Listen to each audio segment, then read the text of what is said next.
Bonjour à tous la famille, c'est Chronique de l'Atlas. Comme vous avez vu sur mon Instagram, je vous ai laissé le choix à propos de quel match vous vouliez que je parle. Et même si c'était très serré, vous avez choisi Maroc-Congo à la place d'Algérie-Mexique. Donc je vais débriefer la prestation des Lions de l'Atlas contre les Congolais, et je vous préviens, il y a beaucoup de choses à dire. Donc c'est parti pour cette vidéo.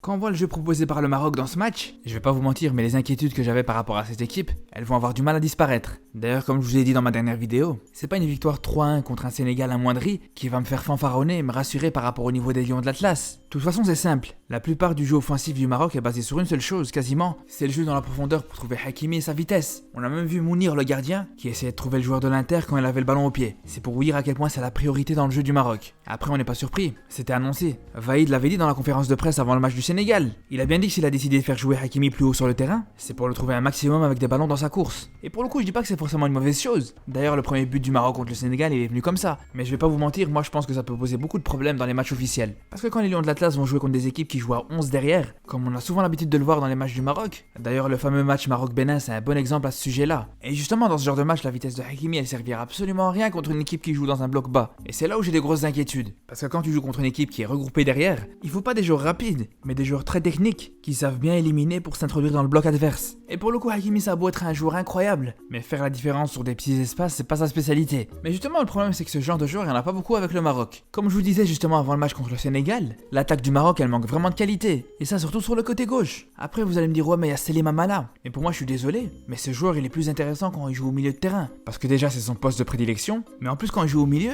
il récupère pas mal de ballons, il met à profit sa qualité de passe, et il arrive plus facilement à exploiter sa technique dans ce secteur du jeu. Et on l'a vu contre le Congo. Chaque fois qu'il était sur le côté dans les 20 mètres adverses, il commettait des erreurs techniques. Mais quand il était positionné dans le milieu de terrain, il est tout de suite plus dangereux. Et c'est d'ailleurs là qu'il était positionné quand il a marqué son but contre le Sénégal. Et contre le Congo, c'est pareil. Il avait absolument besoin de déserter son côté gauche pour être plus dangereux. Donc ceux qui veulent toujours pas ouvrir les yeux sur les problèmes offensifs du Maroc, je vais vous dire une chose. Sur ces deux matchs des Lions de l'Atlas, les joueurs qui ont joué sur ce côté gauche, c'est Amala, mais il passe son temps à déserter ce côté tellement qu'il en veut pas. En-Nesyri, qui est tout sauf un joueur qui est fait pour jouer sur le côté, et Ben Cherki et Rarsala, c'est ceux qui ont joué le moins. Bah eux deux ont cumulé un nombre de déchets phénoménal. Après vous allez me dire ouais mais Aboufal, Idrissi et Harit qui vont revenir. Mais on va pas se mentir, pour l'instant avec le Maroc ils sont complètement inexistants. Le petit Amala avec 4 matchs avec le Maroc, il a fait plus que ces 3 joueurs réunis. Après c'est vrai que parfois Aboufal, quand il est remplaçant et qu'il rentre, il peut apporter quelque chose. Mais on va pas se mentir, on attend beaucoup plus de lui. Après qui sait, le fait qu'il a signé à Angers et qu'il devrait retrouver un petit peu de temps de jeu, ça pourrait l'aider à s'imposer en tant que titulaire avec l'équipe nationale du Maroc. Et pareil pour Idrissi, en signant à Séville, il va jouer dans un championnat plus relevé que celui où il était. Et en plus le club de Séville, il est connu pour bien faire progresser ses joueurs. Donc ça c'est des transferts qui pourraient éventuellement aider l'équipe du Maroc, mais pour l'instant ça reste que des éventualités. Et pour moi un joueur marocain tant qu'il est pas bon avec le Maroc, il aura beau signer dans l'équipe d'Olivier Tom s'il veut, c'est ses prestations avec les Lions de l'Atlas qui vont déterminer si le niveau du Maroc est bon ou pas. Après pour revenir au match du Congo, moi il y a quelque chose qui m'a fait rire. Autant Amala avait tendance à déserter son côté pour jouer entre les lignes, autant devant c'est El Arabi qui a pas arrêté de déserter son poste. Il a passé une bonne partie de la première mi-temps à jouer sur le côté gauche. Et d'un côté c'est bien parce que c'est comme ça qu'est venu le but du Maroc, mais d'un autre côté ça posait quand même beaucoup de problèmes, parce qu'il y avait vraiment un manque de repères devant sur lequel les joueurs pouvaient s'appuyer. Et il y avait surtout une absence totale d'appel en profondeur dans l'axe. Et c'est ce qui a rendu le jeu du Maroc encore plus pauvre. C'est complètement fou de se dire que dans ce match, le numéro 9 du Maroc a pas eu une seule occasion à se mettre sous la dent. Après je suis désolé, mais on va être obligé d'en parler. Mais Mendil c'est vraiment plus possible. Le mec il tape des accélérations de dingue pour au final te faire descendre de joueurs de 3ème division belge. Et si on rajoute à ça ses lacunes défensives, on se rend compte que ce joueur c'est vraiment un boulet pour le Maroc, je suis désolé. Et là on en revient à Hakimi. Pour moi quitte à le faire jouer dans un poste qui est pas le sien, autant le faire jouer là où le Maroc a le plus de problèmes,